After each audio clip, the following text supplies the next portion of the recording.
Okay, everyone, I think we'll go ahead and get this started to keep it on time. This is the Brownfields Grant Writing Training Series called It's Never Too Early to Start. And I think by the end of today's webinar, you'll have some good ideas about why it's a good thing to start now, and looking forward to it. We will take questions at the end, or anytime you have a question, you can put it in chat. We'll bring that up, but also other questions towards the end, which would be great.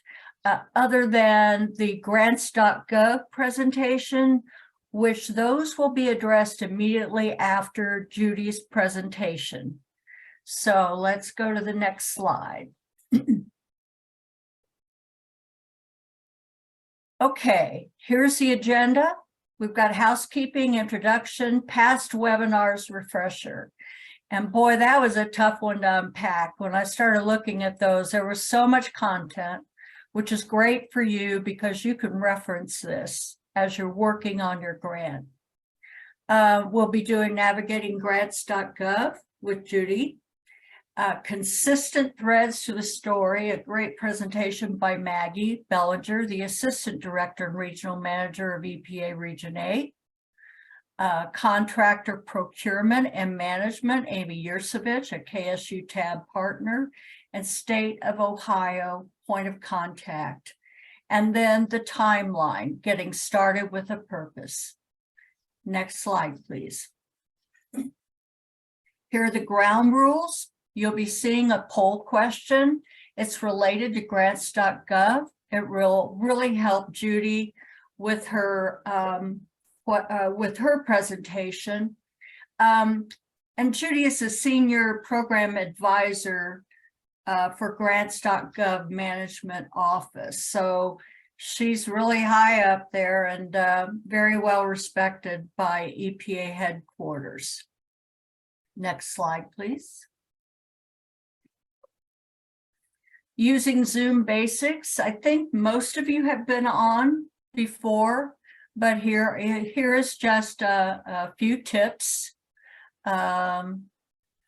Your video will remain off during the presentation, but you can certainly start submitting any questions, and this kind of gives you how you do that. Next slide, please. Questions, as I mentioned earlier, please use the chat box. You can also send your questions to this email address, but it's great to have them addressed during our presentations. Next slide, please. So let's talk about technical assistance to Brownfields program. There are, oh my goodness, 6 providers. Kansas State University is whom I represent, and we serve regions 5, 6, 7, and 8. Then there's the Center for Creative Land Recycling, New Jersey Institute of Technology, University of Connecticut, the West Virginia University Research Corporation, and International City County Management Association. And there are the various regions that they represent. Again, this is all free services funded by an EPA grant that we've received. So you really benefit. Our services are free, tailored to your needs. Next slide, please. So past webinars refresher, and just to give you a bit of background, I've been working in Brownfields for the last 30 years. And in the last, let's say, 20 years, I have really done a lot of EPA Brownfield grant writing or developing approaches to grant writing. So I'm hoping that I'm bringing experience, as well as Amy, Maggie, and Scott, that will help you through the process. And you can always give us a call. Just, send us an email, and hopefully we can help you with your questions. Next slide, please. So what I want what I decided to do was go kind of take a look at each webinar and what it brought to the table. And so webinar 1 was really more, are you even ready for a Brownfields grant? Does the timing work for you? What do you have, multiple eligible sites or just one? If you have just one, you may want to start talking to the state about that site and get things started with it. Do you have site access? Very important. Now with assessment grants, you really, it doesn't require site access, or it does require site access for the activities, but you don't need to own the site. What work is needed? Planning, assessment, cleanup.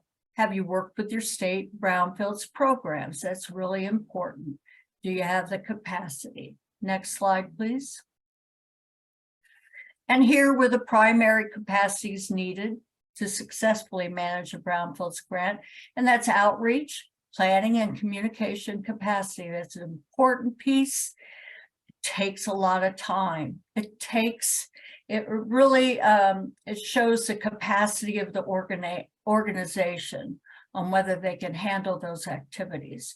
Financial management capacity, that's important. Tracking budgets, drawing down funds, technical and contractor management capacity. Will you be able to oversee this grant?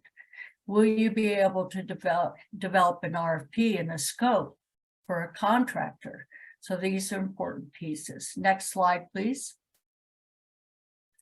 Webinar 2, and I highlighted some of the presentations here just because, for one, they were from the EPA Brownfield speakers.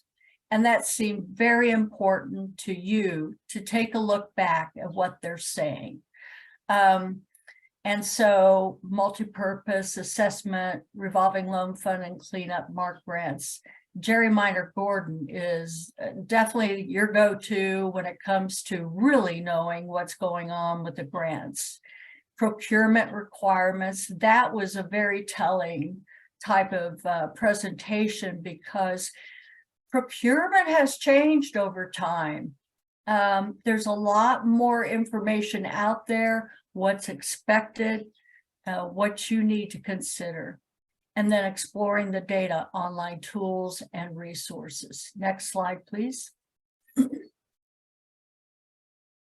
And so what I did here was one of the things that Jerry had given you a presentation on, but I tried to summarize those things for you. Now, this is all based on last year's guidelines, and guidelines do change. They don't change a lot typically, but they do change. And what I really want you to hone in on is the third column. These are nationally competitive grants. So for assessment coalitions, they estimated 20 for the nation. For assessment, 36 to the nation. And 60% of the funding was going to go to new applicants. Multipurpose, 17 in the nation. Next slide, please. And then with cleanup, it was broken down into 3 levels. 40 for the $500,000 level, 25 for the $1 million level, and 8 for the $2 million level. RLF, only 10 would be awarded nationally. And then there are activities here that I thought might be helpful for you as you're trying to decide what grant you really want to go after. What fits your project? Next slide, please. And then the EPA recommended mapping tools, and that's something we'll talk about later as well. But this was the table, and I thought it was very helpful for you to reference when you're looking at these presentations. Next slide, please. The Tab Easy grant writing template. Okay, so this one is, I think, a great tool for grant writers. If you haven't tried it, try it. Use it the way you need it. You don't always have to put your text into the grant writing tool. You can use it as guidelines. It breaks everything down, and each grant has a slightly different twist when it comes to threshold, ranking criteria. Next slide, please. And this is really just kind of what it looks like and how do you start a grant application. Note the sample grant applications you can check out. That's important. We'll be talking about that a little bit later too. How to use Tab Easy. It's a great tool. And as you go through the ranking criteria, and actually even threshold in the other areas, you get some tips and ideas on how to address certain criteria. Next slide, please. Webinar number 3. It was a great webinar. Great speakers. I highlighted the revitalization of the target area. I thought that was a great presentation by Michelle. The reuse strategies and outcomes and benefits that incorporate climate resilience. I think you're going to hear about climate resilience in the next guidelines. I think it's going to be a big part of what the EPA will be looking for. So it's worth your while to take a look at that presentation or listen to it. And the strategy for leveraging resources. Excellent presentation. Next slide, please. The project area description and plans for revitalization. I developed this slide just to give a different view of geographic boundaries. It's the white square actually, but what you're looking at is the boundary. The geographic boundary is where the work can be performed. It was formerly referred to as a jurisdiction. It could be a city. It could be an entire county, actually. It can be a lot of things, an area along the riverfront. But include the discussion of brownfield challenges and impacts within the boundary. That's important. How will this grant address these challenges? And then the target area, this is an example. So this was a city, and the red circle is their target area. It's a small city, but they had identified their brownfields, and they had developed boundaries of what their target area was. And that could be a neighborhood, district, corridor, or census tract. Next slide, please. The EJ screen. This is a really good time to start looking at that. Look at those indexes. They're important to the EPA, important to your grant. And also you can start defining your target areas using the EJ screen. It just brings so much more information into your project. And this is information, the EJ screen information is a trusted website by the EPA since they created it. Next slide, please. And this is just some tips here on the project area description. Define your target area, quantify all possible brownfields in the description, and start thinking about that definition. We're talking underutilized. We're talking could be blighted, aging buildings, historic dry cleaners, a real piece of property. Where are your brownfields? What's the condition in the neighborhood? Do you have high crime issues, unsafe properties, sensitive areas like waterways and wetlands? Demonstrate the significance of the issue. So if your brownfields is actually maybe has a groundwater issue or soil issues, how is that affecting the neighboring properties? How do those blighted vacant buildings contribute to crime? How how does the leaching of groundwater into our waterways and wetlands affect those sensitive areas? Describe your locations. Are you proximal to neighborhoods? And so many of our brownfields are located in residential areas. That's because people used to walk to work. Are they close to schools and parks? Local businesses, are they impacted?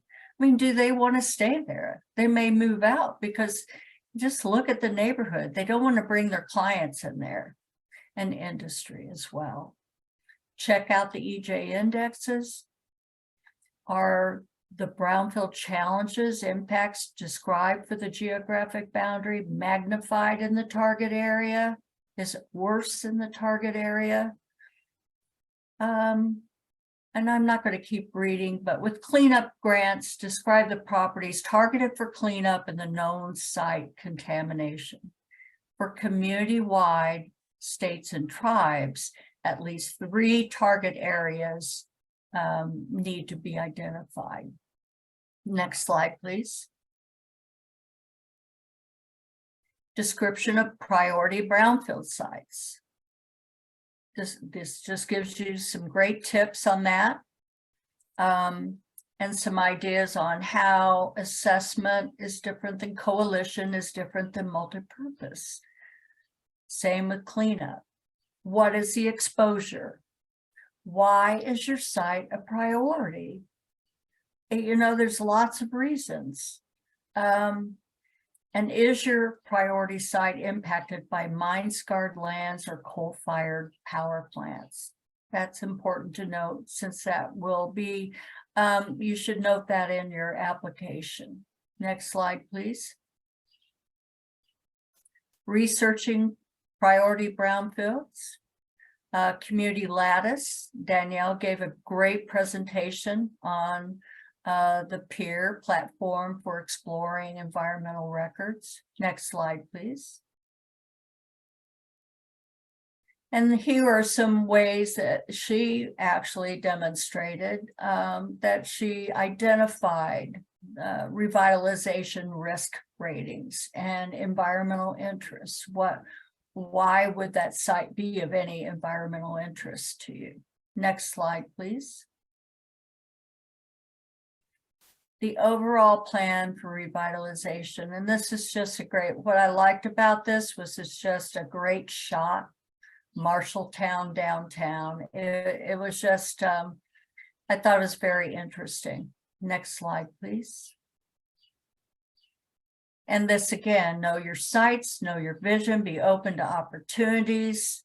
Again, Michelle gave a great presentation. I loved her, the wheel here that she used for reuse scenarios. Great. Next slide, please. Tell the story of climate change risks. Like I said, this might be something that you really have to consider for your grant this next coming round. Next slide. Outcomes and benefits. These are things to think about. How could your redevelopment benefit the community resilience in your area? Next slide, please. Where do you find more information? This is taken from the presentation. Next slide. All right, webinar 4, another great one. Community need and community engagement. Searching and gathering data. This was great. Deep dives into the EPA, EJ Screen and CGES tools. It was given by Danielle. Next slide, please. Community need. Why do you need the money?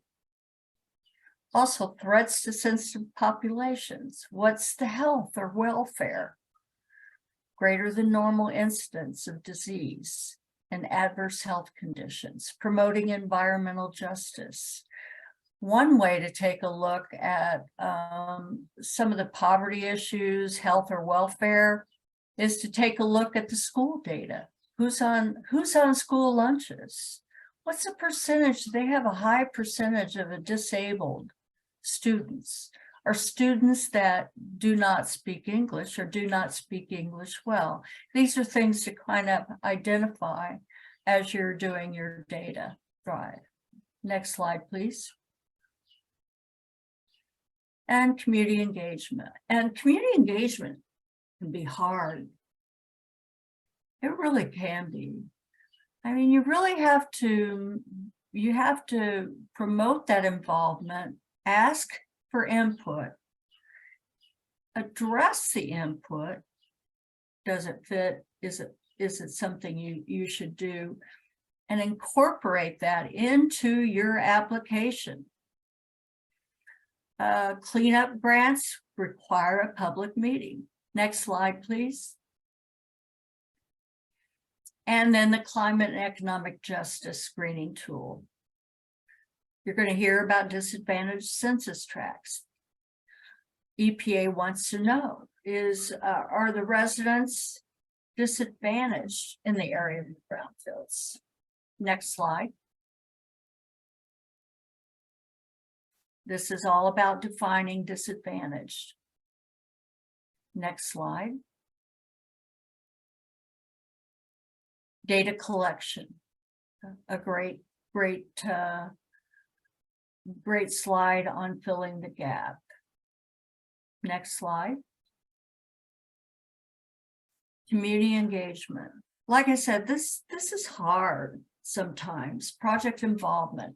Sometimes you want to involve residents or local organizations that really don't have any interest in the project. And so you have to relate to them why it is important to them.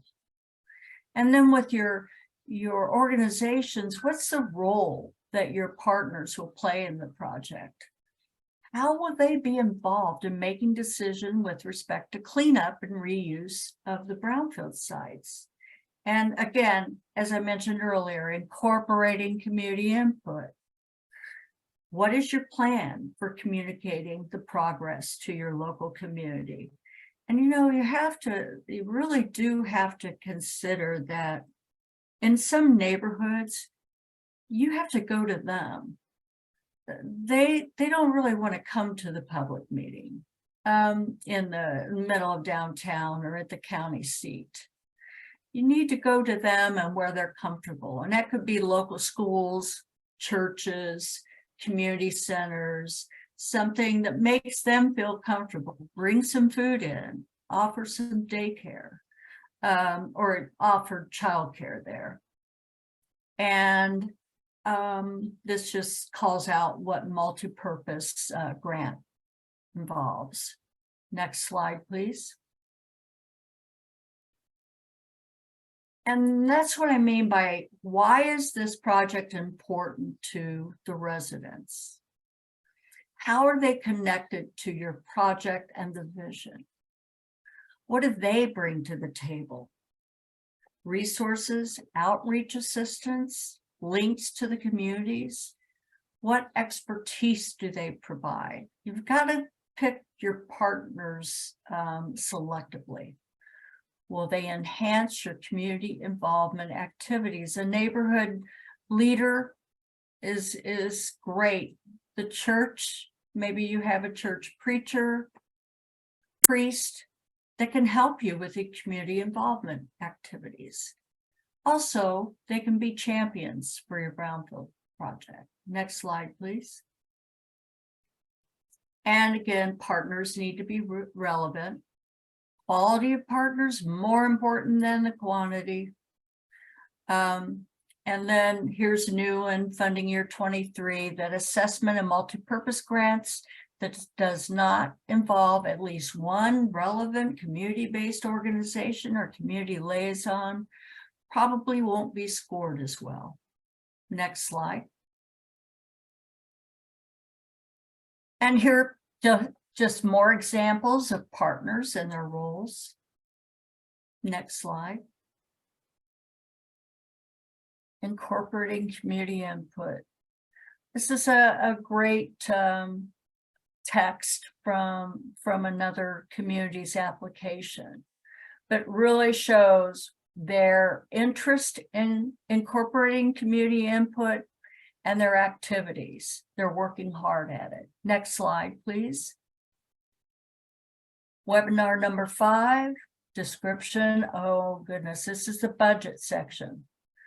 Lots of information about task, activities, and outputs, cost estimates. And what I really liked about what Scott did here was he also included overview of the common mistakes and steps to begin for his presentation. Webinar number 5 is worthy of revisiting. Next slide, please.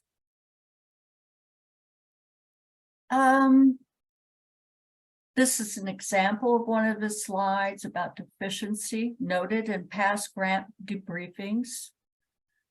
And these things happen, and we review, TAB reviews a lot of grants.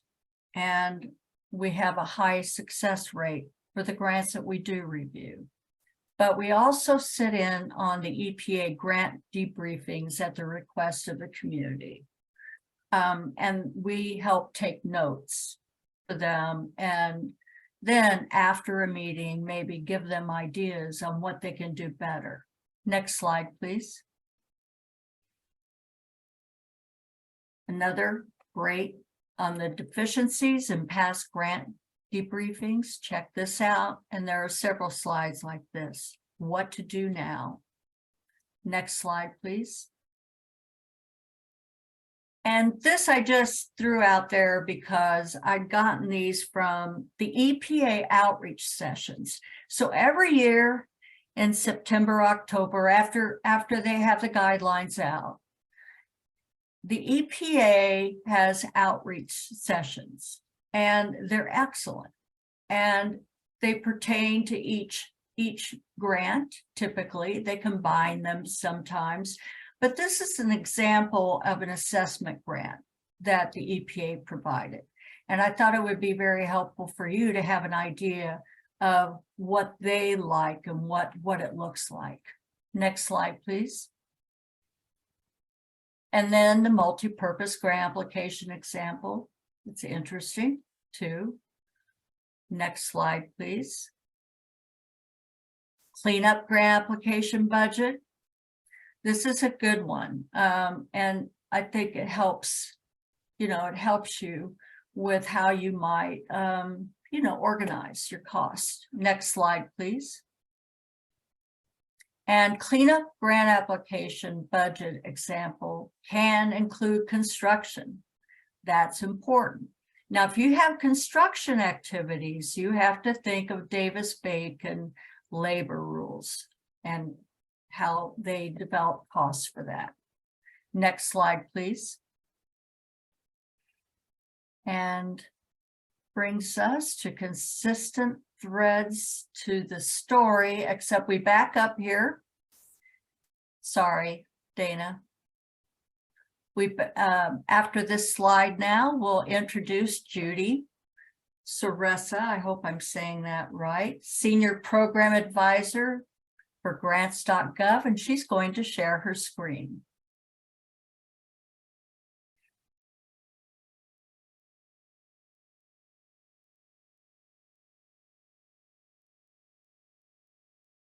We can't hear you, Judy.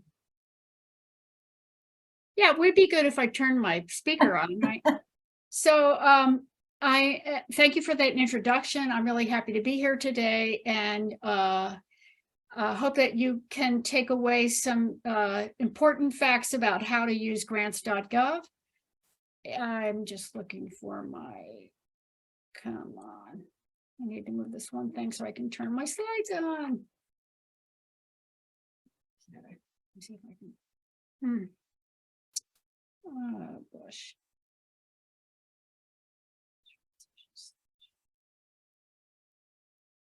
Here we go. So today I'm going to talk to you about the registration process in Grants.gov, what you need to do, all the various steps that are required to register to submit a federal grant application, how you would search Grants.gov for grant funding opportunities. I'll briefly go over the parts of a federal grant opportunity. And at the end, I'll provide contact information if you have questions at all about using the Grants.gov system. We have a help desk that is available 24 hours a day, 7 days a week to assist you in using the system itself.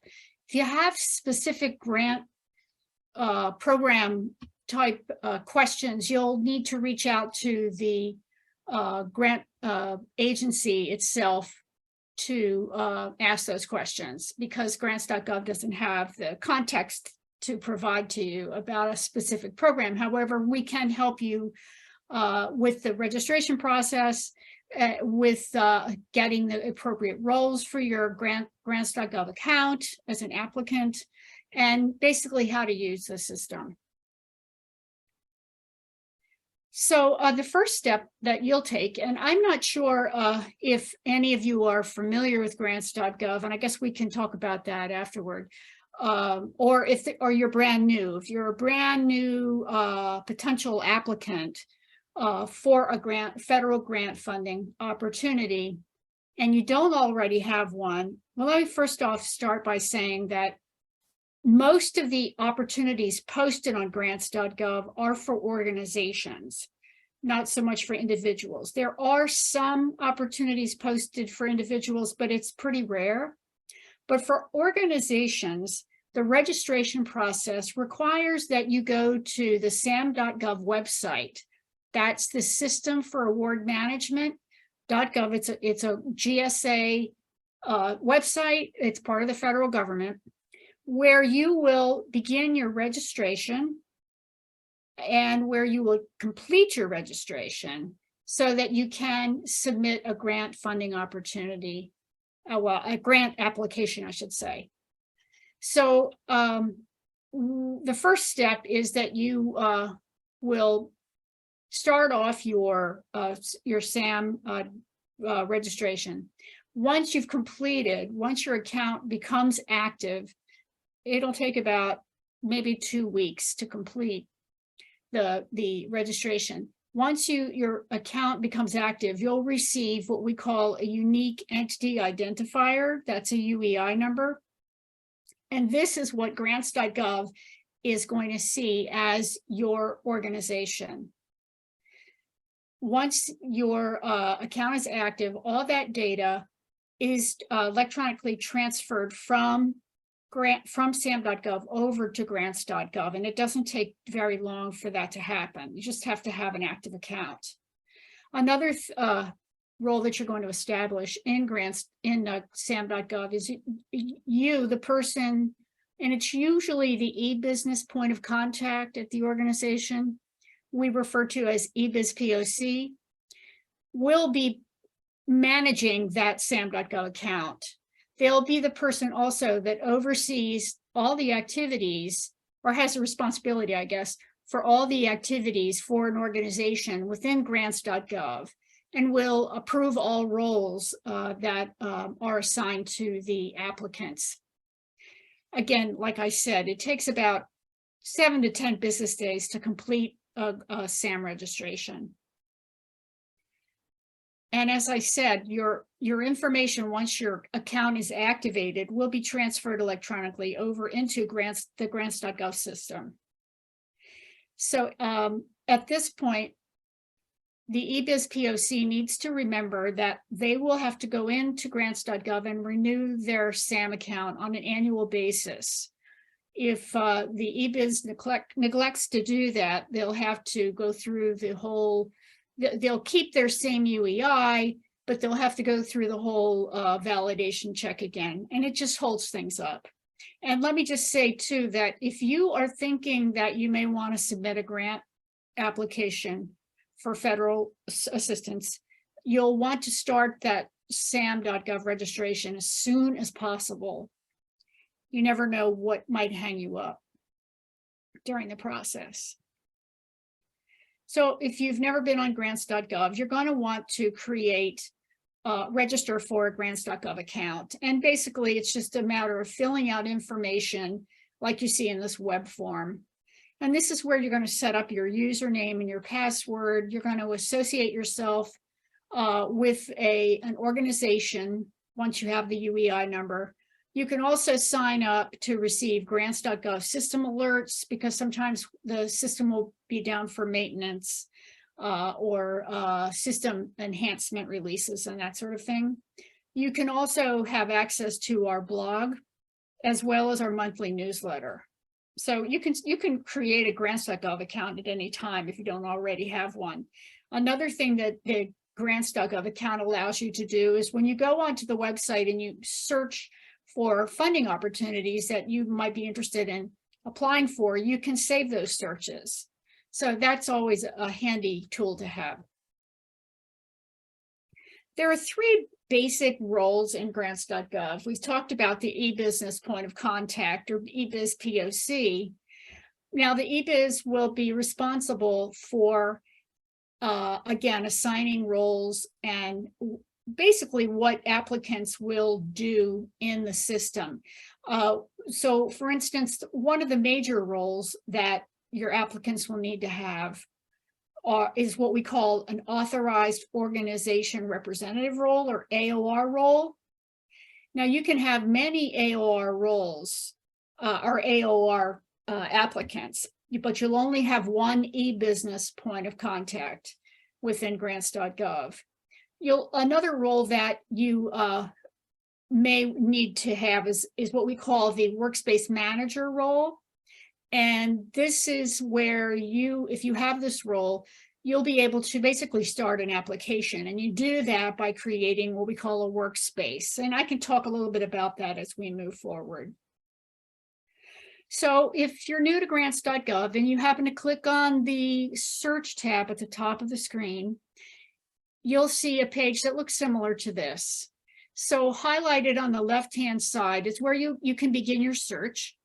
And you can do so by entering, if you're not real familiar with an agency, but you have sort of a topic in mind, you will enter either a keyword or a set of keywords. If you happen to know the opportunity number for the grant opportunity itself, that's a number that an agency will assign to an opportunity, then you could certainly search on that. And then thirdly, we have what we call, it's not really us, it's GSA that hosts, it used to be called the CFDA number. Now they refer to it as assistance listing. But anyway, it is basically an identifier that describes a number of programs, and they can actually be programs that cross over into separate agencies. It doesn't have to be just one agency that's affiliated or associated with the CFDA or assistance listing. That's another way you can search. So if you see on this page, the column that says opportunity status, so that's going to tell you what the status is of that funding opportunity. So on the left-hand side, you see the opportunity number listed. That's the first column. The center is the title that the agency gives it. Then the column to the right of that is the agency, where it's listed here as NSF, that's the National Science Foundation. DOI, FWS is the Department of Interior, Fish and Wildlife Service, so we support all the grant making federal agencies that post their grant funding opportunities on Grants.gov. So you'll see all kinds. You'll definitely want to narrow your search. In the example here, well, actually, the various statuses can be forecasted, which is a potential funding opportunity that will be posted in the near future. And that gives you an idea, if the agency has created a forecasted opportunity, gives you an idea of what's coming. If you can't find anything right now, there may be something coming in the future, and that gives you some time, obviously, to prepare and get as much information about that opportunity as possible. The second status is what we call posted, and that basically just means that funding opportunity is currently open and they are accepting grant application submissions. The third is closed, just like the word means. It's recently ended within the last month or so. And then lastly, we have the archive status. And we have kept that over the years because grantors have used it, and I have, and applicants as well, to find out if agencies have in the past published opportunities that are for a particular grant agency, a federal agency, or a particular topic, something that you are interested in. You can always look in the archives and you'll see some information about what's been funded in the past.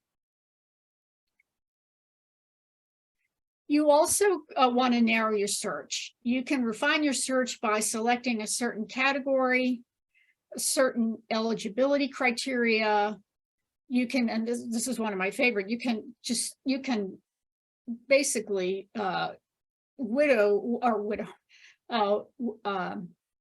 narrow your search by a funding agency. So if you, in your case, you're going to want to know all the EPA grants.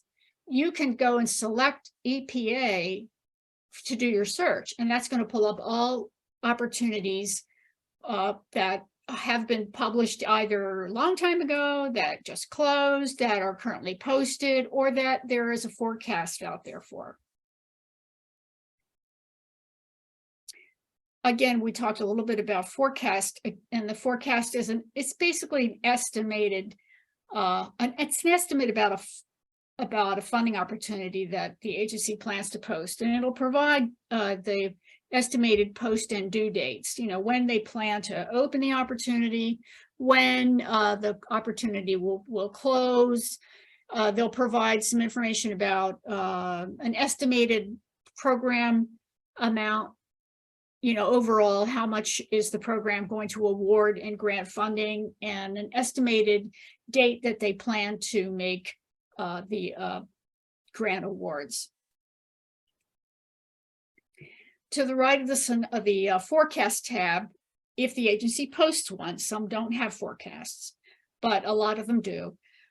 You'll find what we call a synopsis, and that's going to basically provide you information about the opportunity, the actual open and close date. If you see a synopsis, that means it's opened, it's been posted. You'll see the date that it opened and the date that it closes. You'll see the program funding amount, the estimated number of awards the agency makes, and so on. And then if you scroll down a little bit further within the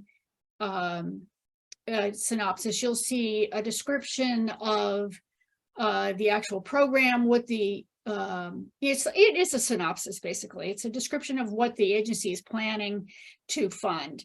And you'll also find contact information as well. So you want to just make sure that you scroll through all that information. To the right of the synopsis tab is the version history tab, and this lets you know if the agency has changed the opportunity in any way. And this is where you can see what has been changed and what date. To the right of the version history tab is the related documents tab. Agencies can post basically additional information. They can sometimes refer to it as the full announcement. That's usually, it's got soup to nuts of, who is providing the funding, sometimes where the legislation has come from, what the eligibility or the scoring information will be, just exactly what they're looking for. It's really your document that the agency has provided for you so that you know what they're looking for in a grant application. And in some cases, it's just supplementary documentation. I've seen people post, or agencies post, information about an upcoming technical assistance webinar, that sort of thing. So you always want to look and see if there's any information in there. And then lastly, to the right of the related documents tab is the package tab. And this is where you'll see what forms you'll have to actually fill out. These are government OMB approved forms, and they will need to be filled out.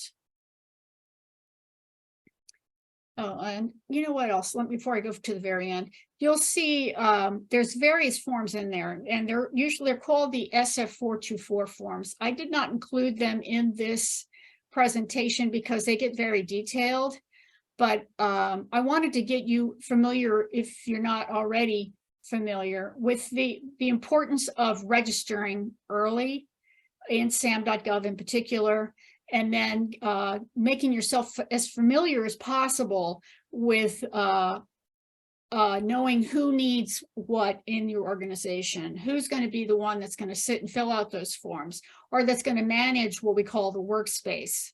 Now, a workspace is really just a space on Grants.gov where you can go and create your grant funding opportunity. You can add people into your workspace, and you can add people that aren't even a part of your organization. Say if there's a grant writer that you want to help you create your opportunity, you can add that person if they have a Grants.gov account. So you, as the workspace manager, will have that role basically. Then you prepare the application basically on the system in Grants.gov. And then when you are ready, you submit the application. So we have a pretty big social media presence at this time. Again, I said earlier that we have a help desk that is available 24 hours a day, 7 days a week. You can reach the help desk by calling the 800 toll-free number, or you can send an email at support@grants.gov. We also have a number for folks that are not actually located in the US. So we do have an international number.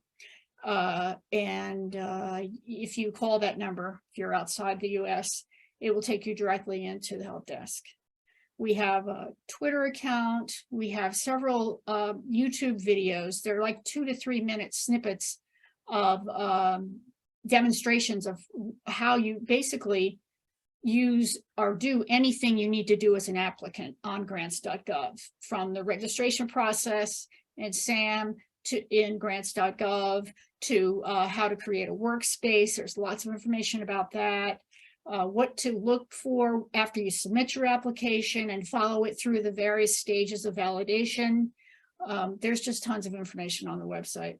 And if you have any questions, you'll want to reach out to the help desk. They should be able to help you in your search and in other questions you may have about workspace or about having roles assigned to your account and so forth. Like I said, we have a blog that you can subscribe to once you have a Grants.gov account. You don't have to have a Grants.gov account to search the website or to look at any of the information on the site. However, you will need a Grants.gov account with roles assigned to your account. You'll be affiliated by your eBiz POC to that organization, so you can do a lot more things, obviously, but you have to start with a Grants.gov account. We have a mobile app as well. We've had that for several years. You can use it to search opportunities. There have actually been people that have used it to submit applications. Again, we have we email newsletters and system alerts if you have an account, and it's just a good idea to make sure you have one. So I think this is the end of my slides. So I will stop sharing at this point, and I guess we can ask questions now, or however you guys want to take this. Sure, we can. I've been waiting to see any questions. I haven't seen anything in chat yet, but I will have to accept that this is very informational. It's really more comments. But I will say that I know of communities that I worked with when I was in consulting that like a county, they had no idea who was doing what. And these slides are so helpful. And I know you have a lot of help type of things, but for, let's say, the staff person that's trying to write a grant, this is great to get those folks started and find the right person or get them started to get signed up. There's a So, lot of opportunities posted on the site because you've got every federal grant agency that funds grants, discretionary grants, that is, not so much mandatory grants, but discretionary grant funds that they are required to post their announcements on Grants.gov. So it's a lot of information. Sometimes there's a lot that you have to dig through, but you do have a help desk. yes. And obviously, if you're going to work as a team, more heads are better. The more heads you have, the more help you have, the smoother that process will be. No, And again, if it's EPA, you guys, that's an easy one. You just, search for all EPA grants, or I'm sure there's other agencies that provide funding that, for your mission. Well, this is great. And like I said, I excited to post your presentation once you send it. And thank you very much. And now I'll pass it on to Maggie. Great. Thank you, Beth. Good afternoon. Good morning, everybody. I'm going to just share with you take the next several minutes to share with you some, tips, food for thought for how you can tell your story, tell it well, and kind of keep that consistency throughout your grant narrative. Next slide, please. Beth did a great overview of all of our past webinars and went into depth with each section of the grant guidelines and some key things. And so I'm not going to dive that deep here, but just kind of help you think about some important things to put within each section, and then how, like I said, you can kind of tie that story, carry that thread all the way through. And really what you're going to do is you will first start by setting the stage in the project description area. As we've seen throughout this webinar series, this is the area where you get to talk about your community, its past, its history, some challenges, obstacles, what's maybe hindering economic redevelopment in a particular area. For this portion, you want to be clear and concise, keep it brief, but also you want to be passionate about your target area, your geographic area, to make your case. Make sure that you identify very specific issues that are either unique or specific to your target area, your community, again, based on history. What has caused the brownfields to be happening in your area? And then how are those brownfields impacting, of course, your populations? Oftentimes what reviewers see in this section don't really lose significant points. And I would say that as a reviewer, I tend to agree. But not defining an exact issue or really making that case for your community can carry throughout, because again, you're trying to create this storyline in this thread. So it's really important to kind of get it right outside of the gate. And if you're reading a grant application and you're all the way through the end of the first page and you really don't understand the target area or something specific about the community, you've already lost your reviewer. So keep that in mind. Next slide. So here's just kind of a flow for what that could look like. You want to start identifying your community, your target area history and its challenges. How is your target area affected by those history and challenges? How is it affected by the population within that area? And then think about how the assessment and cleanup activities that will be funded through the EPA grants will address those issues that you identified. And then what are the positive impacts to reduce threats to your sensitive populations? So again, we're really just setting the stage for what are the issues and challenges, how do they affect the populations in the area, and how will these sites, once assessed and cleaned up, will benefit those in the area. Next slide. So here's just kind of some examples to think about and kind of some key words to help thread that story all the way through. Maybe you have a lack of business opportunities, job loss based on a shattered economy. What are some health and environmental impacts from the lack of housing? And let's say you have a particular brownfield site that was chosen as a priority for abatement to address those housing needs. Next slide.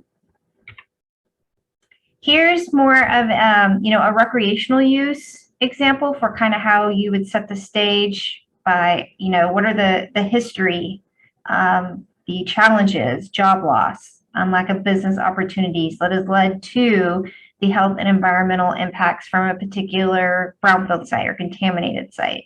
Then you identify that brownfield site. In this example, it was a large petroleum spill that has been selected for a cleanup.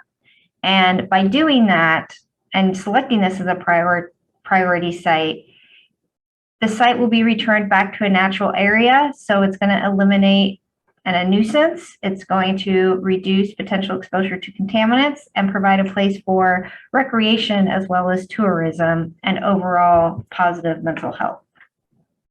Next slide. So now that you've set the stage, I'm going to kind of use these same two examples as I continue on.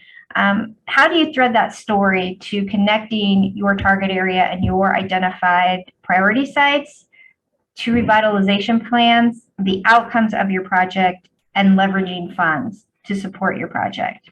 If we look at the housing example, when you're trying to tie everything together and tell your story, you want to make sure that if lack of housing is an issue and a challenge for your community, and you've selected sites, prioritized sites to assess or clean up with these grant funds, is lack of housing and resolving that issue a priority for your local government? And if it is, and should be, state that, as documented in X plan. Maybe there's a citywide comprehensive plan that lists improved housing or addressing the lack of housing as a priority. State that in your narrative. What does the housing look like, in the regional area? Is it a priority? Would improving the housing stock to encourage, workforce to come in and move into a community, help support and spur economic development opportunities?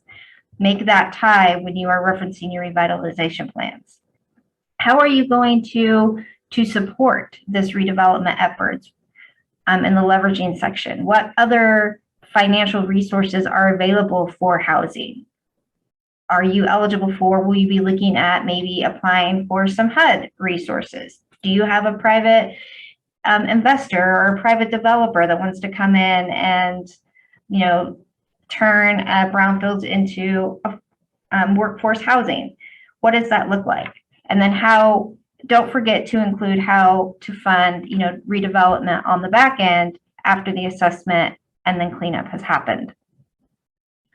You also want to make sure that you tie in any existing infrastructure that may already be in place, or if infrastructure is needed, be sure to state that and make sure, again, it is specific to your brownfield sites and the overall outcomes and revitalization plans. In the recreation example, one key way to tie in is, again, simply state that if you have identified a site that you will be assessing for cleanup and then future redevelopment of recreation, is that important to your local government?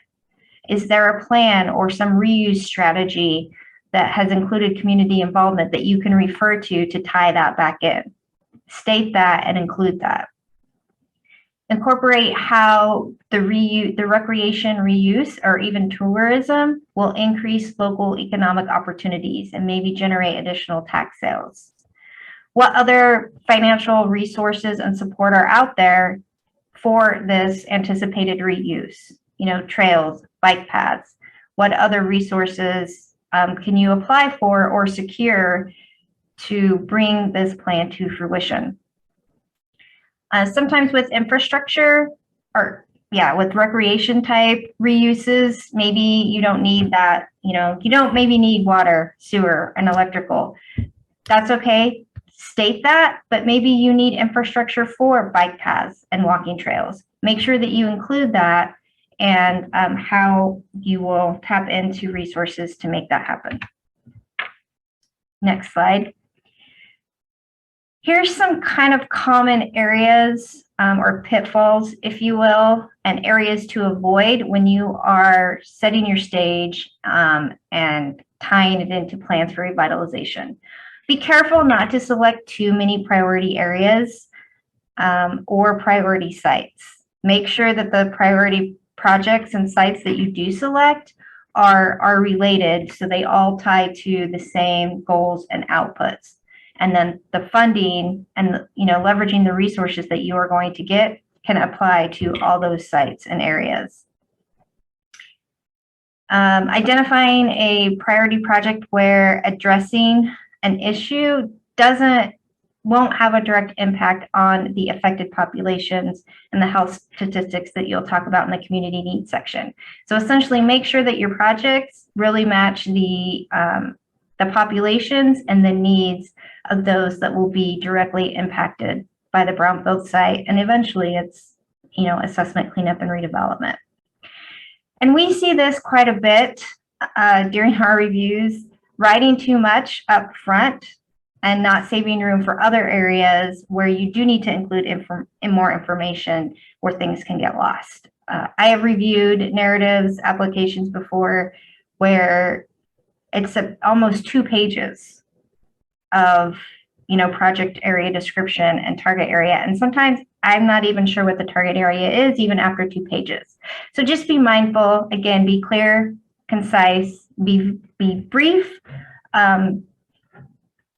but make your story unique. Next slide.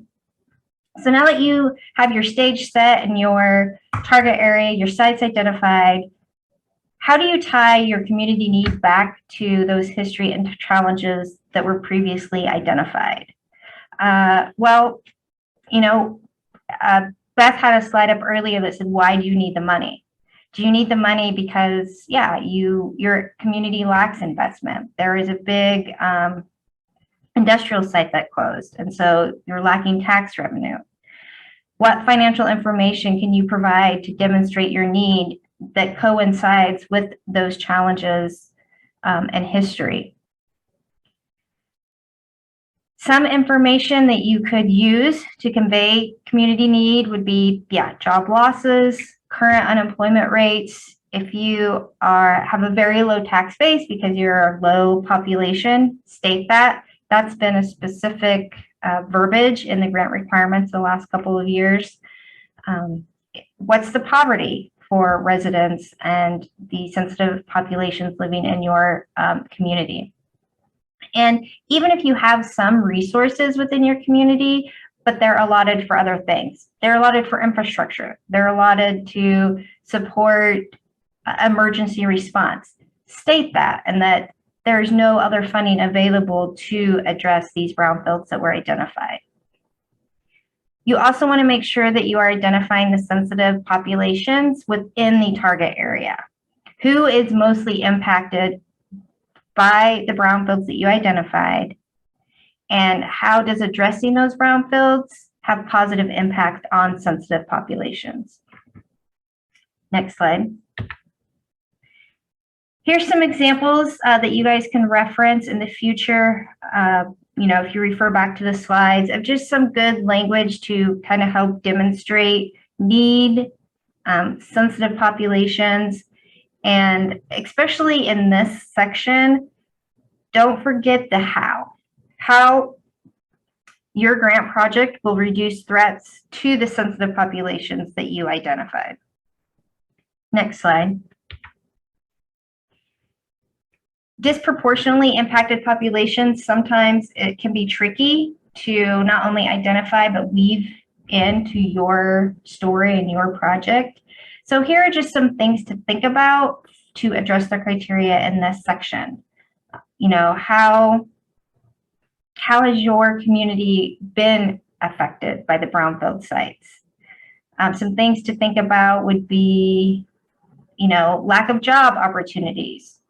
That's a challenge. lack of access to services.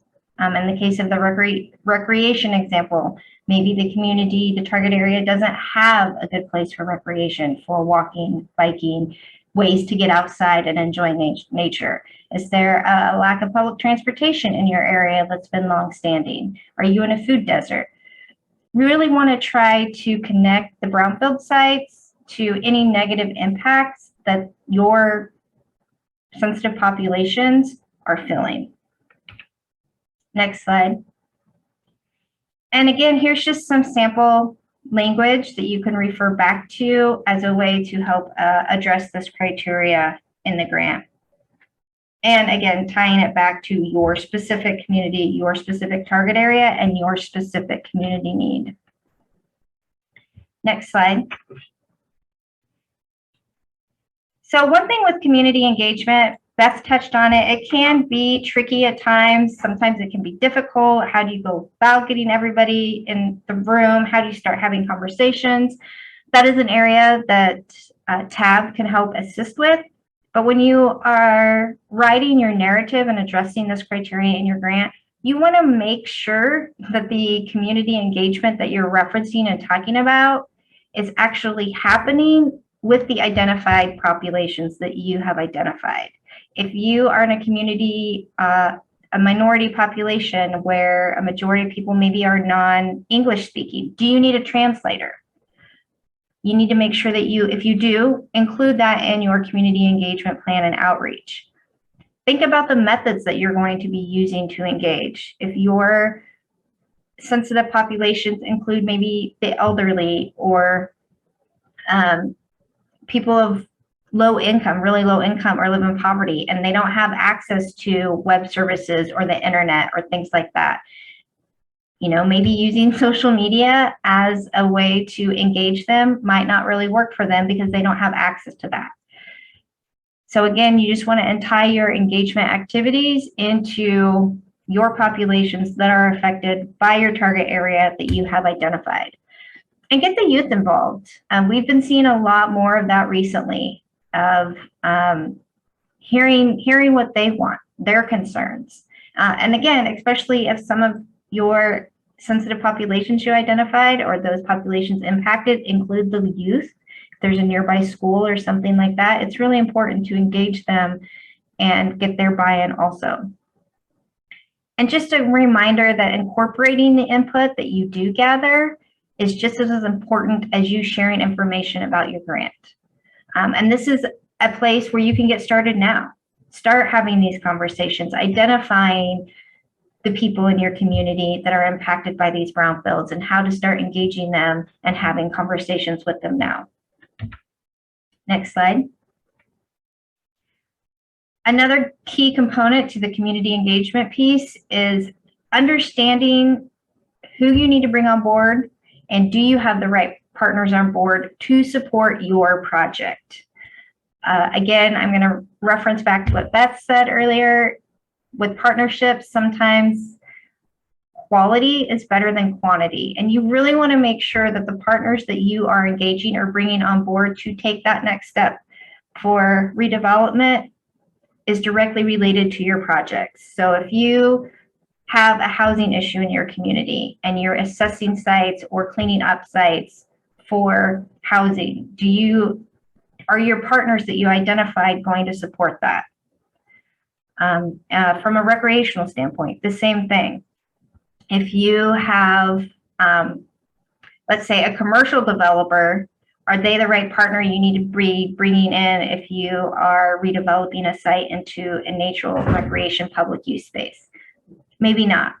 So that's where using this table, and I think it's been kind of peppered throughout the webinar series, I find helpful because it helps you really just think about, okay, here's the projects, here's where it's located at, here's the potential reuse. Now, who can I tap into that's going to help me get there?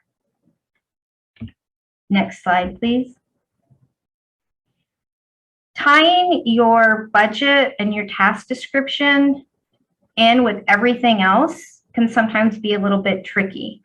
So one thing just to keep in mind is your task descriptions and your actual budget table. they are a very brief summary of what your funding will do to achieve your project goals.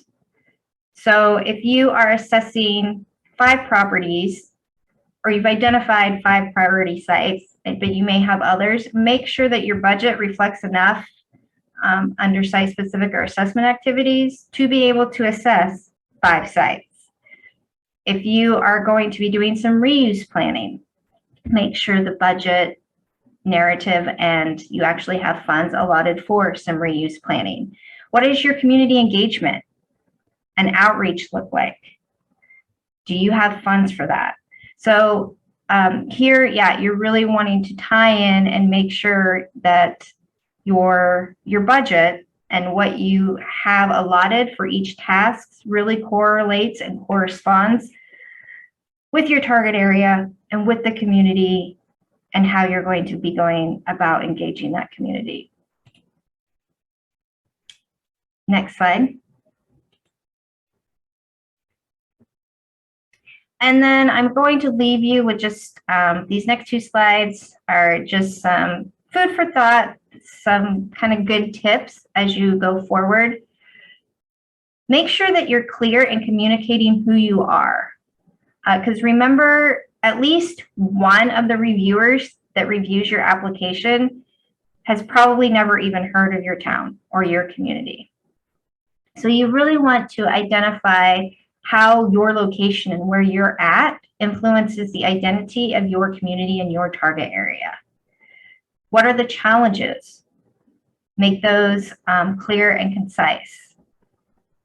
Who lives within your community that is going to be impacted by the project?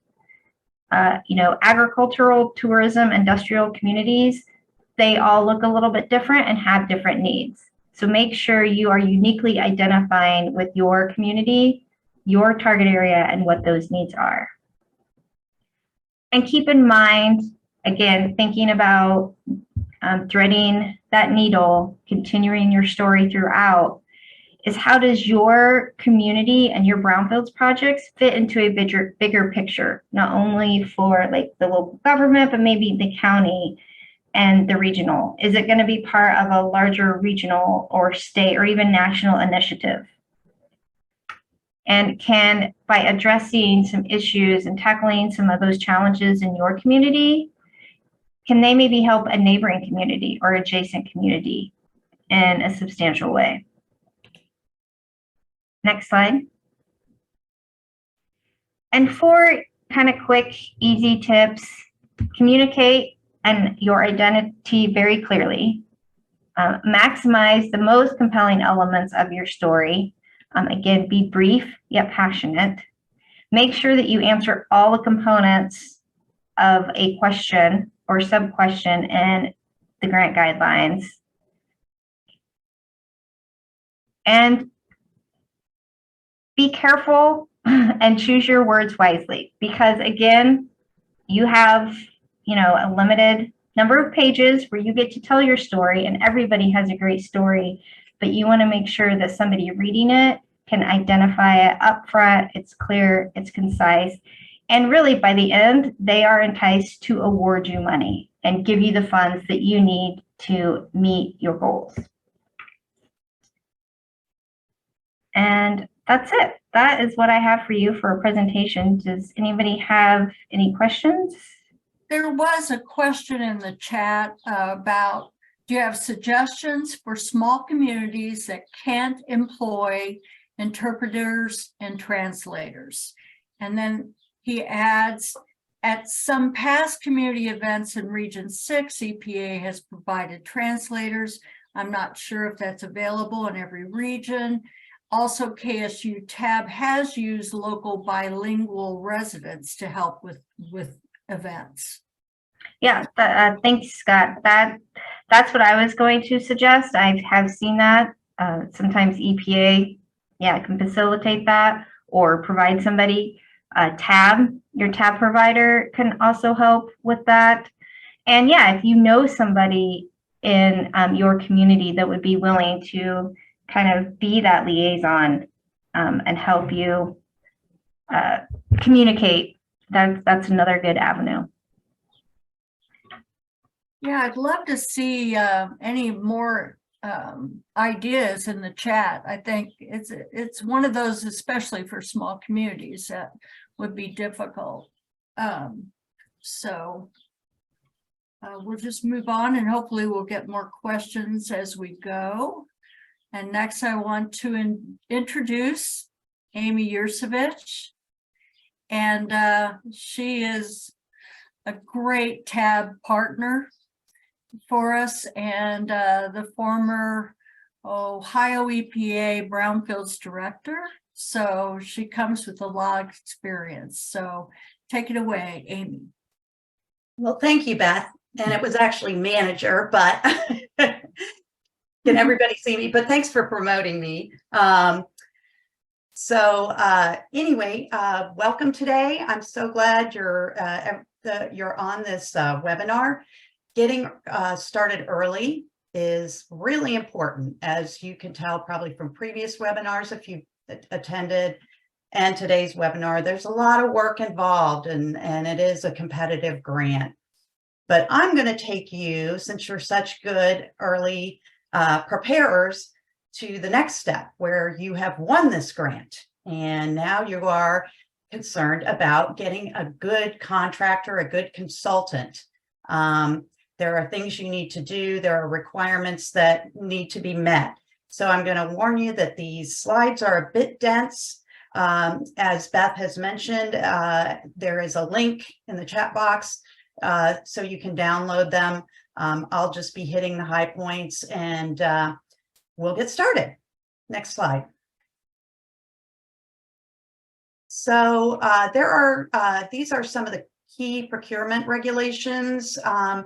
These were presented in more detail and by Kelsey Binder with US EPA Office of General Counsel during webinar 2, and I know those slides are also uploaded that you can access, but I'll just point on a couple of things that will be important as a grantee on procuring a contractor for either a cleanup, multi-purpose, or assessment grant.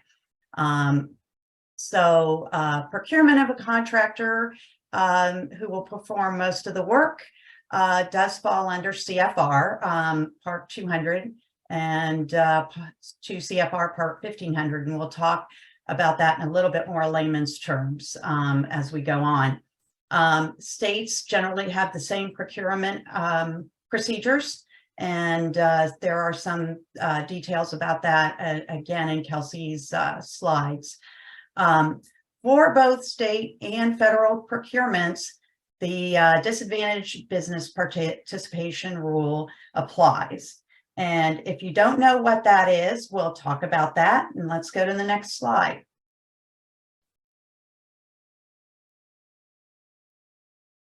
Next slide. Oh, there we go. So this is DBEs, or known as disadvantaged business enterprises. They're made up of women business enterprises, minority business enterprises, disabled, all these disadvantaged businesses. They need, while you are doing this, one of your requirements will be making sure that these people, these DBs, know that your RFP or RFQ is out there. And so this will, at least be required, but certainly be,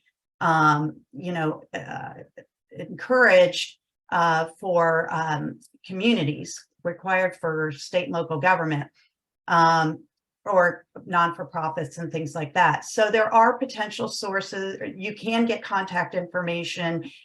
This particular web link will give you your state's office of DBE or minority and women business enterprise. So you can get a list of those, and you can solicit those when you solicit your request for proposal or qualifications.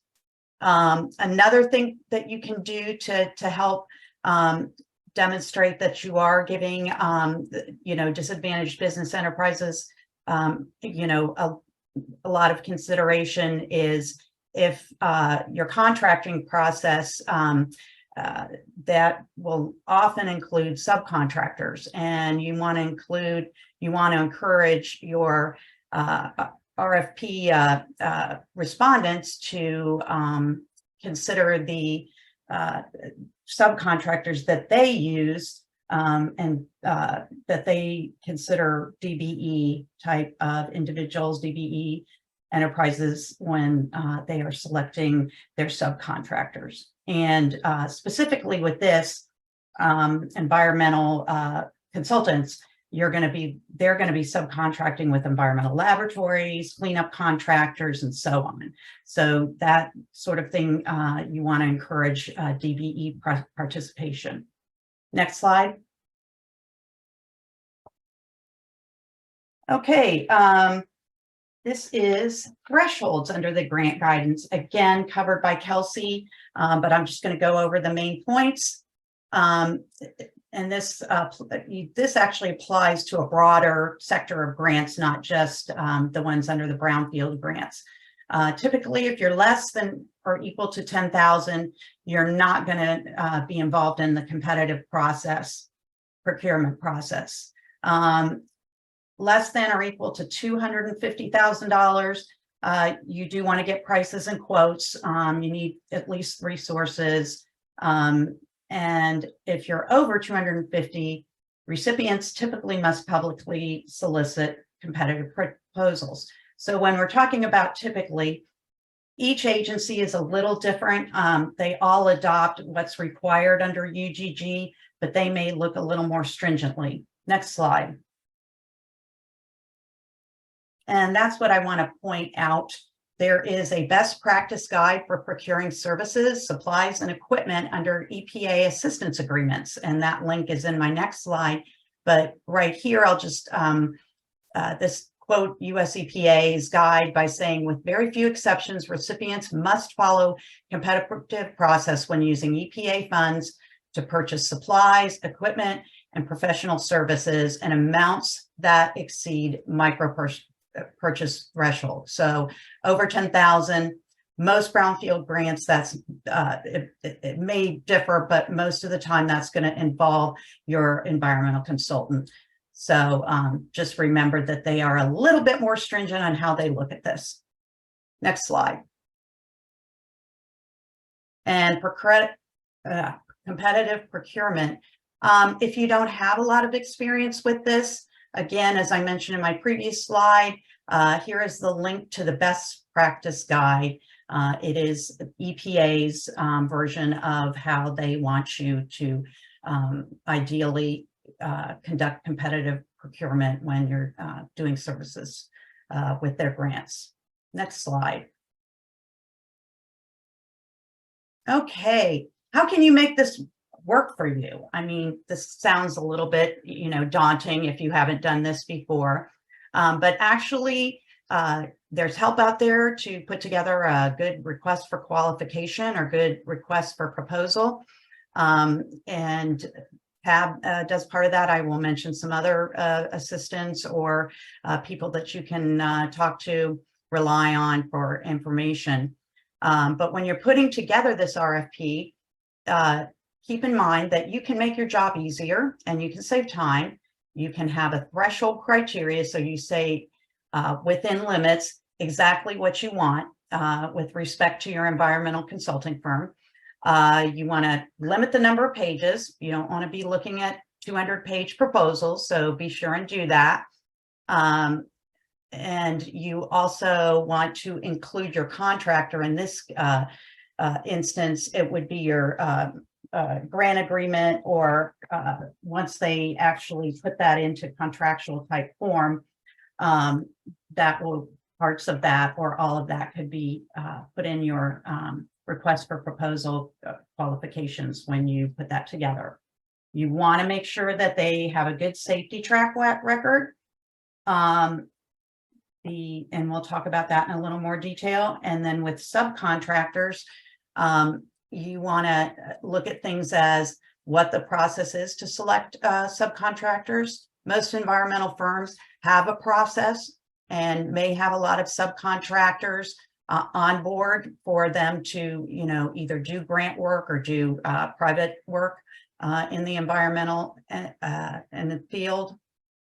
And then you're going to request information on key subcontractors. And I mentioned these before, people like construction, laboratory, drilling, that sort of thing. And that's again where you can consider the disadvantaged business enterprises. And how will the consultant provide oversight? Because it is their responsibility to oversee and make sure that their subcontractors are doing the right, you know, work and doing it appropriately, and how they're going to ensure safety in the field, especially with all of their staff, but also their subcontractors. Next slide.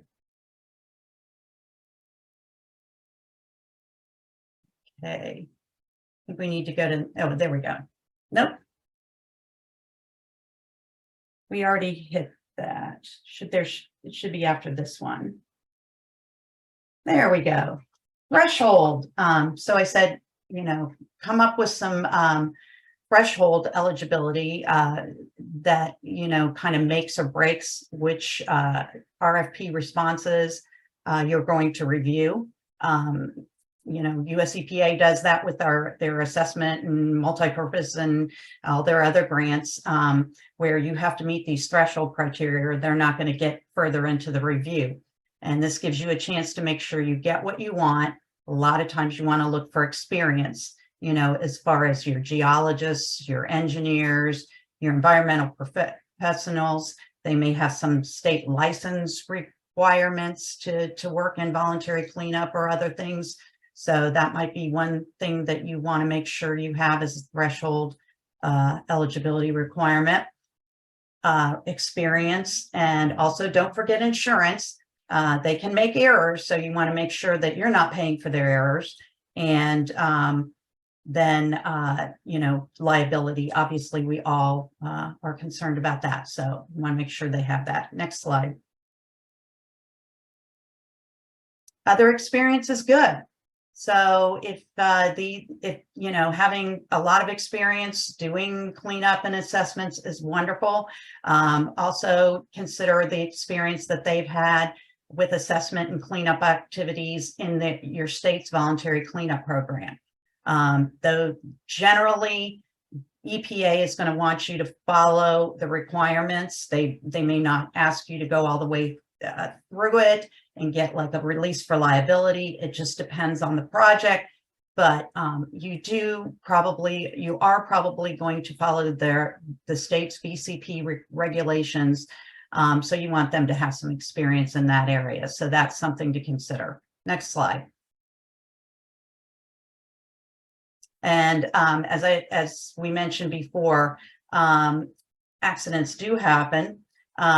So make sure that you look at what your the safety record of, and ask for information about their safety records from the people that are responding to your RFP or RFQ.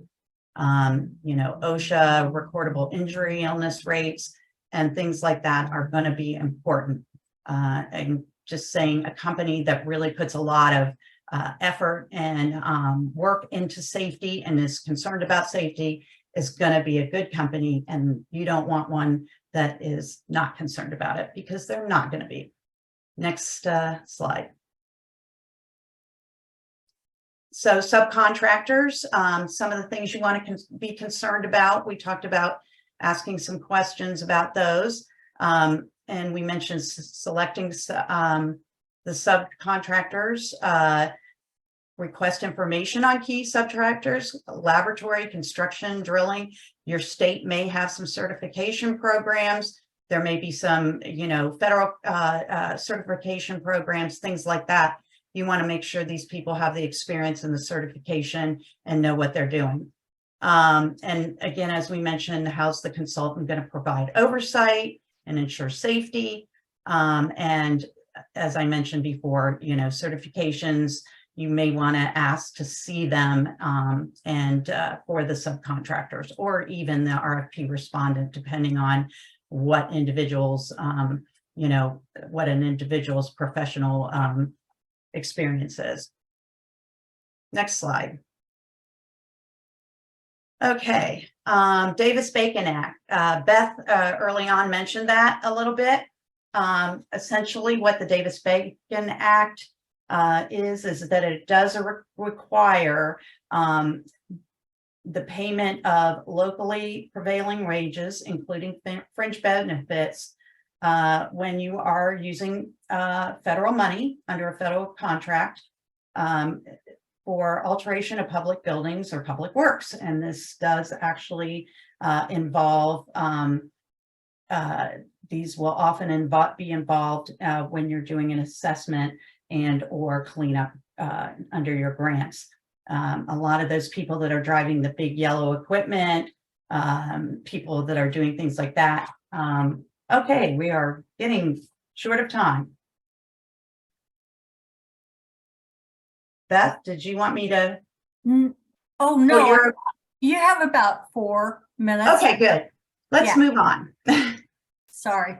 Okay, but Davis-Bacon Act essentially may apply to you. So now you're going to go on to prepare an RFQ. Next slide. But wait, I already have a contractor. They helped me write a grant application. This is not unusual. EPA does see this. They don't encourage it. But if you've written a contract that says, write my grant agreement and implement it if I win, you have to make sure all these requirements I've been talking about as far as putting out an RFP and RFQ have been met prior to your grant application. So you don't want, it's usually easier not to couple those, but if you do, make sure that you're going through the appropriate and required competitive process. Next slide. Okay, get some experience. So if you haven't done an RFP or RFQ before, ask one of your local communities that have won a Brownfields grant. TAB can provide you scope assistance, helping you write this and developing this, and also with the evaluation. And also your EPA project officer who's assigned when you get this grant may have some good ideas of who to contact or may have examples. Next slide. And again, I mentioned TAB can help. We also have a guide for writing a request for proposal. I think this is a really nice guide. It gives you a good outline, and there's the link. Next slide.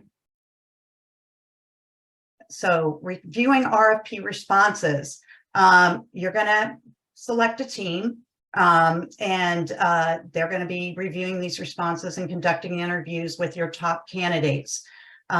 So one of the things is if your community doesn't have a whole lot of experience doing technical work, we can help you with that. We're not going to do the full review, the weighted review and everything that's required, but TAB can help you with, comments and things like that on your various RFP respondents.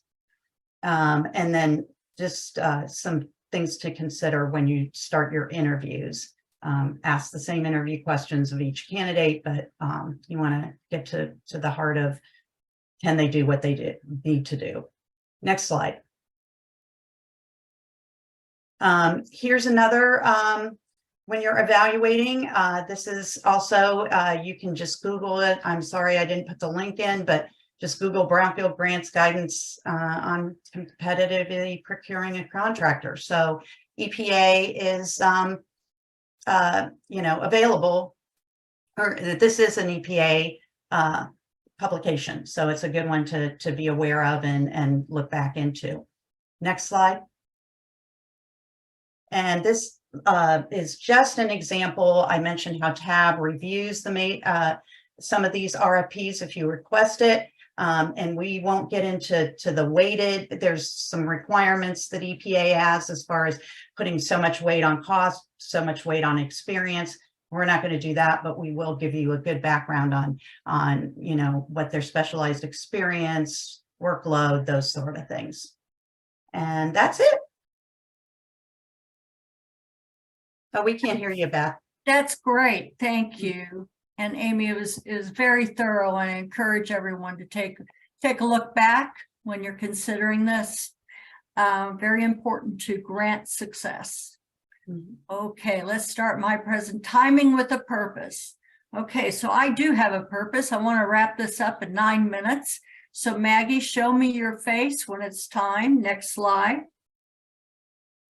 Okay, and I don't know how to really pronounce his name, but Stephen Covey, I believe it is, wrote a great book back in the day. I know it's old, but actually had great ideas. And what I've done is sort of slightly changed it to 7 habits of highly effective grant writers. Next slide, please.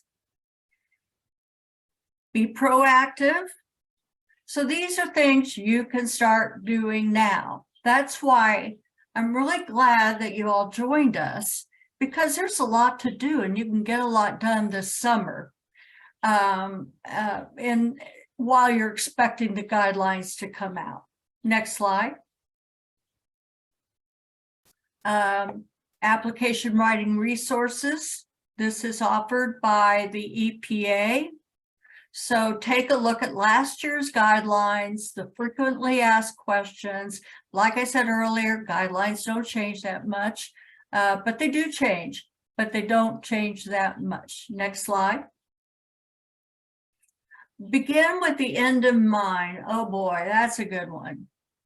Determine the type of EPA Brownfields grant you want to secure. And remember, you must own the property if you're applying for cleanup funding.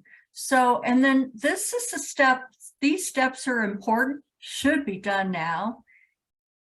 Confirm your eligibility. Also, does your site meet the Brownfield site definition?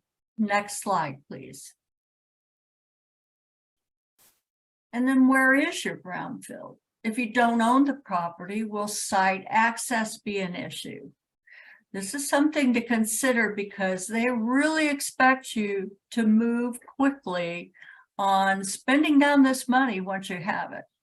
So make sure you have some properties with site access. Do you have an inventory? And that's in tab webinar number 1. And then there's a note about owning the property if you're looking at cleanup or multi-purpose grants.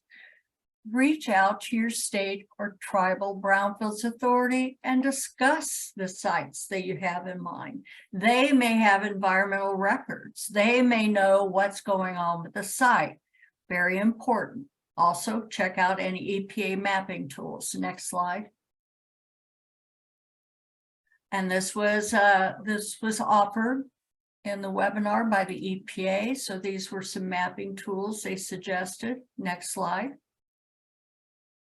Habit 3, first things first. Brownfields, target areas, geographic areas. Start identifying this now. What are the challenges in your community? This is just as Maggie talked about, ways that you might want to start considering. What problems are you trying to solve with this grant? Who's impacted by your brownfields? Do the nearby neighborhoods suffer from environmental justice? I highly advise, if you haven't done this, do some windshield surveys. Identifying schools, daycares, hospitals, community centers, parks. Also, Google Earth maps, street views are great. Gives you a kind of an idea of the condition of some of these areas. Do you have a redevelopment plan? Tab webinar number 3 talks about that. Next slide, please. And drilling down the data. Yes, who is impacted by your brownfields? Do the nearby neighborhoods suffer from environmental justice? Go on that EJ mapper. It's very helpful. Next slide, please. And by the way, on the EJ mapper and also CGEST, they do have tutorials, but you can always give us a call and we can give you a hand. We can talk you through it or talk to your tab provider if it's not in our regions. But drill down the data. Who's impacted? Next slide, please. This has been shown over and over again, but I think it's very helpful. Start your outline now. Get it started. You may not have all the blanks filled, but get it going. Next slide, please. And think win-win. Begin identifying your project program partners. So what's in it for them, right? What's in it for you? Next slide, please. Habit 5, seek first to understand, then be understood, incorporating public input. Develop a plan. This is the time to develop that plan. This is the time to identify the person who will carry that message. This is the time to start thinking about an advisory committee. Begin educating your community leaders on the Brownfields redevelopment program and grant opportunities. And this is something that TAB is very good with and can help you facilitate a meeting where maybe we do part of the education for you and help you transmit that message. Next slide, please. So again, understand, then be understood. For assessment activities, definitely TAB can assist you with developing the vision. Free service, why not? Communicate assessment results and public health risks to the public. We can help you with that, but your health department is also a solid partner when it comes to the public's trust of who is telling them what the risks are. Or a state agency. For cleanup activities, refine the vision, engage your neighborhood, provide a simple timeline of events and provide status of activities. This is very helpful to the general public as well. You know, when are things going to happen? What's going to happen? You assess the property. Well, okay, what's that mean? When do we expect to see those kind of assessments? How long will it take to get there? Next slide, please. Habit 6, synergize. For the budget, begin outlining your tasks. This is a good time. The summer is a great time. Determine what you want to lead when it comes to those tasks, those that you want your QEP to lead and those to share. Add estimated costs to the tasks. If applying for cleanup, start working on the analysis of Brownfield's cleanup alternatives now so that you can request that your state or tribal authority review the approach. Is it going to work for them? Are you going to get to closure? For programmatic, consider what roles your staff will play. That day-to-day project manager, hey, that's a big job. It takes a lot of time. Who's going to do that? Who will do the financial activities? Who's going to do the contract oversight? Next slide, please. Habit 6. Oh, if you can, please attend the Brownfields training conference. It's August 8th through 11th in Detroit. And actually on August 7th, they're having an EJ caucus the night before. So you could go the 7th for the evening through the 11th. This is a time to talk up your project with your EPA project officers, and they may give you some great advice. Meet with us, meet with your TAB providers. All regions will be there, and have fun. Next slide, please. Sharpen the saw. This is where you're supposed to take a break, enjoy what you've done, and once your grant is submitted, I know I always felt like, well, first going home and getting a lot of rest, but then the party. the party's fun. And I do have some parting remarks on the whole process. Josh Fout, I believe it is, from the city of Little Rock, he said it very well. Consider writing like a data-driven Hallmark story. So consider that.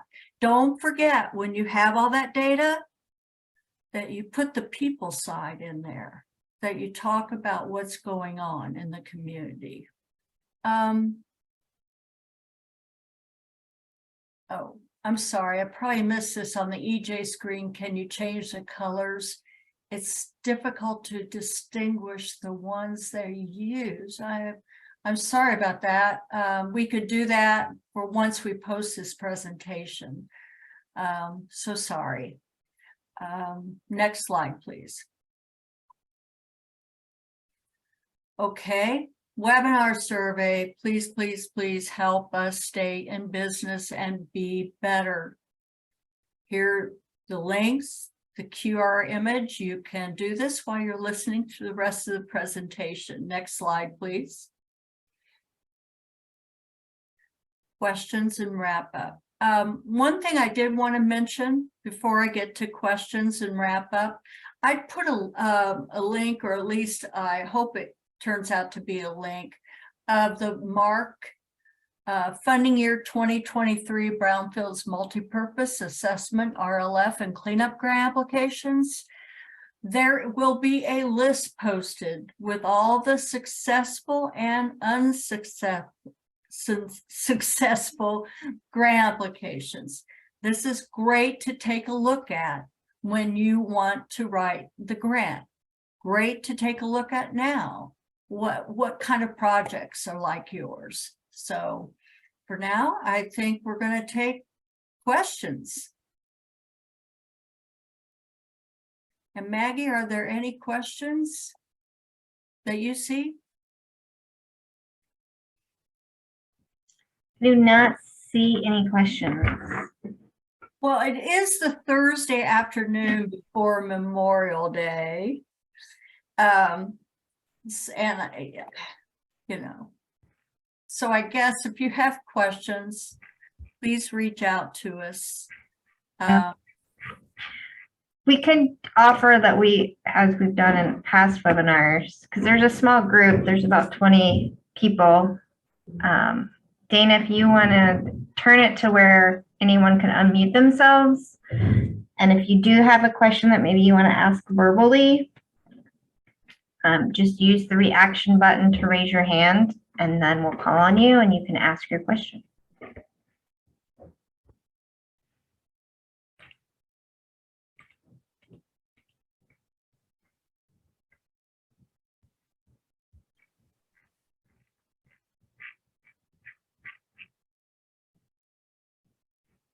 Well, I don't see any. I don't either. We got a So, quiet bunch. I You think just did such a great job. right. No, don't hesitate to contact us, and go have fun on Memorial Day weekend. Thank you very much.